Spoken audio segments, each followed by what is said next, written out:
Que retenir du chapitre 7 ? Conquête, paix romaine et romanisation. À partir du IVe siècle avant Jésus-Christ, la cité de Rome a entrepris la conquête de nombreux territoires. D'abord en Italie, puis autour du bassin méditerranéen. À la fin de la République, Rome est déjà à la tête d'un empire très étendu et solidement organisé. Les premiers empereurs continuent ces conquêtes. L'empereur Claude conquiert ainsi une grande partie de la Bretagne. Au IIe siècle après Jésus-Christ, l'empire est à son apogée. Les empereurs arrêtent alors les conquêtes et fortifient plusieurs frontières. En Bretagne, Hadrien construit par exemple un grand mur fortifié qui traverse toute l'île pour protéger la partie romaine des attaques de peuples dits barbares.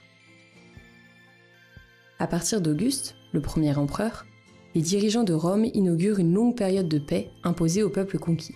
C'est la paix romaine. Une puissante armée composée de légionnaires, des soldats professionnels bien entraînés, maintient l'ordre. L'autorité de l'empereur est absolue.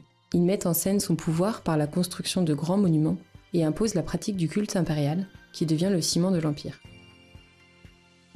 L'empire est découpé en provinces dirigées par un gouverneur. Partout, les Romains construisent des routes, des ports, des cités. L'empire connaît une période de forte prospérité économique. La culture romaine se diffuse dans tout l'empire. C'est ce qu'on appelle la romanisation. Les villes de l'empire suivent le modèle de Rome, capitale impériale. On y retrouve les mêmes bâtiments aux fonctions sociales et culturelles. Des thermes, des théâtres, des arènes ou encore des aqueducs. Peu à peu et à un rythme différent selon les régions, les habitants adoptent les pratiques, la langue et la religion des Romains. Ils conservent également certaines de leurs pratiques et croyances locales. En Gaule, on parle par exemple de culture gallo-romaine pour montrer ce mélange de traditions et d'influences.